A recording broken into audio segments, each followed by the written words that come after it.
Welcome to the channel MM Wizard. You are listening to the top stories of the day.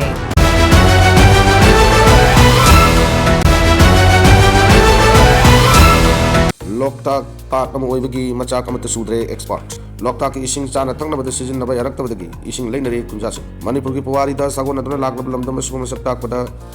kanthok lamba yara roi daba madi awang nongko ki kwai chawr ba thum hi che daba pani hai ba loktak part asi nomu nomu ki film soksilakpana. Ngasi di par ma oibagi masak mawong sing tapna mangsilakle haina expert sing namad pinarakli. Part asigi ising sumotsilakpadagi chang lep tane hengalakpadagi akoi bada tariba kunjasing na thakna chana ba ising leiraga sizinare hai. Hiramasi matangda thangadagi masa sahi humpurom suraba kumar koba kunjamana pauchi asida hai loktak asi thengalakpagi chang hengalakpa amadi pumdi na kupsilakibagi chang lep tane hengalakpana nga phaba chang yamna hantarekle matam amada langa kumari leina loisin singna yum pumdi sengbagi matam gi oina paikatlamba duslekre pumdi sengbagi tabak asi matam chana paikat pidrabadi loktak asi mangkibe abagi phimam phawba leire padyada tabam miyamgi mapung oiba sinfam asi patta kumduna nga phabana oirambani aduba hojikti nga ningthina phakidrabanina floating resort saduna sem sana bahonari masigi sumatakta padyagi kunjasingna thangna chana ba yaune hiram khudingmakta loktak pat ki ising asi yamna parang kaina sejinrambani aduba hojikti pat ki ising asi thangna chana ba gi sijinnabada manam nam thibadana tana ana ekaya su yorokpadgi ising leirak oina sijinare thangada ising liter lising amada lupa changma phawgi changda leire hainasu makha tana phongdaki January Kuntaruk Republic Day Mamanga Manipur da Popular Government ama soidana leiragani keba January Kuntaruk pangthok kadoriba Republic Day mangwena Manipur da Popular Government ama soidana leiragani haibigi thajaba chawna leire adu lenga adu luchinggadariba mioi adudi central leadership na lek kadabo ibana hojik maki oina haiba ngamde haina pathoi kendra gi MLA shapam kujakishona ngasi pathoi kendra gi manung chanba mairang hanubada hojik black topping to gi thok chattariba adu hak thengnani yengsinba chatkiba kongchat amaga mari leina permission da phongdokre mana makatan hai kibda ano lenga kamar shamlak hai bisimak soidrabani laiba ki irang asina maram warga state ki tawgada bathabak kaya ma to hodrei matam chana loisin gada project kaya ma su pandura leire arbo hojikti lamdam asida tangdu laita ba phiba matam tamna hanjin ba horok labani na mang kiba matam sing adu kokatuna lem hodiba tam asigi aroi bisi asida akoi puno honamiduna kongjel yang na kumang chausin kraba atop state singa manana honim na si haina mahakna makatana phukki Group C amasung D gi recruitment pangthok lagani ti Ranjit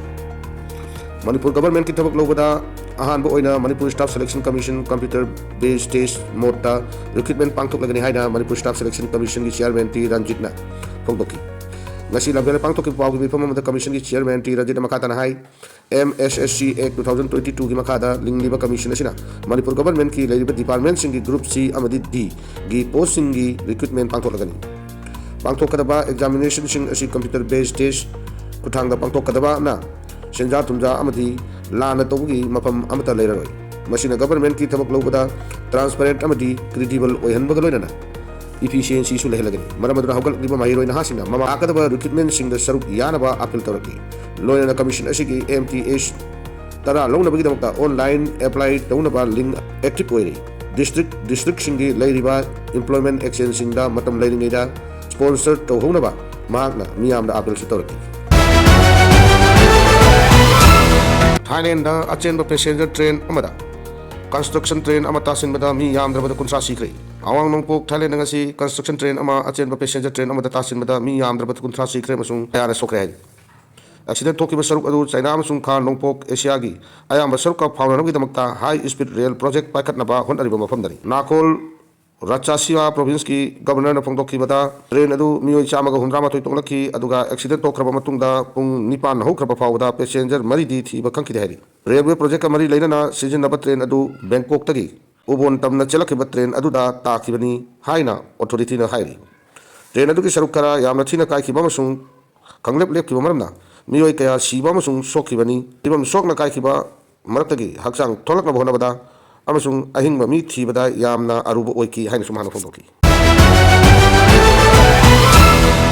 India amasung China anina laibak ani gi mari nohona na sangkatnaba lambida laknaba khanani nakre Foreign Secretary Vikram Mishra na ngasi India amasung China ani gi marakta mari phaganaba mathau taba oithokadaba thabaksing paikhanaba khanani nakre masi India da tha asigi tang 12 ngasi 13 phawagi kokchata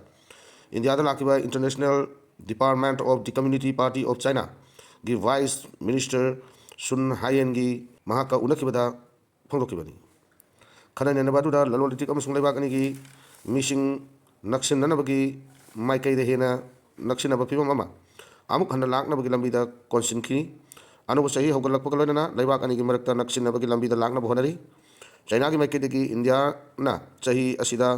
bricks ꯆꯤꯌꯔꯃꯦꯟꯁꯤꯞ ꯑꯣꯏꯔꯛꯄꯗ ꯊꯥꯒꯠꯈꯤ ꯑꯃꯗꯤ ꯃꯁꯤꯅ ꯏꯟꯗꯤꯌꯥꯗ ꯄꯥꯡꯊꯣꯛꯀꯗꯕ bricks submit ꯑꯗꯨ ꯃꯥꯏ ꯄꯥꯛꯍꯟꯕꯗ ꯑꯆꯧꯕ ꯆꯩꯉꯥꯛ ꯑꯃ ꯑꯣꯏꯔꯒꯅꯤ ꯍꯥꯏꯅ ministry of external ꯑꯦꯐꯤꯌꯔꯁꯅ meeting ꯑꯗꯨ ꯂꯣꯏꯔꯕ ꯃꯇꯨꯡꯗ ꯍꯥꯏꯈꯤ꯫